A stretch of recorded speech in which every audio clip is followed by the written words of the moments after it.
Lección 45. Ibiza, años 70. Cuando tengo que hablar de un lugar mágico y único en el mundo, siempre pienso en mi querida Ibiza, esa isla que te atrapa y te enamora para siempre. Mi nombre es Carlos y soy un hippie reconocido públicamente. La gente tiene algunos prejuicios con personas como yo, pero en realidad solo sienten envidia por no tener valor ni confianza en sí mismos para ser libres. Y ya soy un poco mayor, cerca de los 60 años, pero el recuerdo de mis vivencias en la isla aún perduran en mi alma. Yo vivía en una pequeña casita cerca de la playa, como una especie de barraca, donde tenía lo necesario para vivir. Por aquel entonces, la isla era muy tranquila y mucho menos turística. No había nadie en las playas lejos de la ciudad. Muchos hippies como yo elegían Ibiza como destino para desconectar de los problemas y del sistema que gobernaba el mundo. En aquella época había una diferencia importante entre aquellos que escogían ser libres de verdad y aquellos que venían de una familia acomodada y decían ser libres cuando realmente sus papás les financiaban sus aventuras.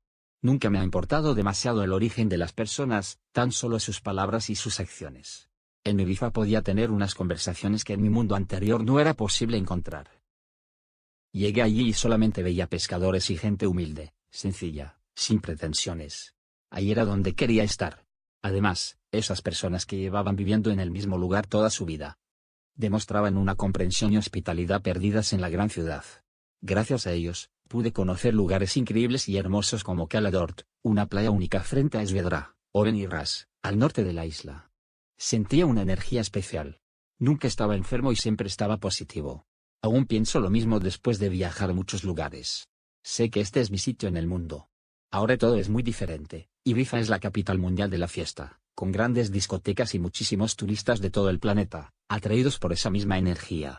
Muchas de esas personas se quedan en la superficie de la isla sin conocer su esencia, bronceándose al sol y exhibiendo sus cuerpos tras pasar horas en el gimnasio solamente para ese momento.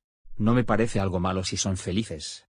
Actualmente, viven unas 100.000 personas en la isla, pero en verano llegan a las 400.000 más o menos. Eco de menos aquellos tiempos en que podías ir a cualquier cala y soñar despierto. Ahora hay tumbonas y sombrillas para turistas por todas partes. Muchos de los hippies de mi época ahora son otra versión de ellos mismos, altos ejecutivos de empresas que ganan incontables cantidades de dinero cada año en la isla o fuera de ella. Los tiempos cambian, pero la libertad permanece, siempre. Esa es la única cosa que puede salvar a mi isla bonita.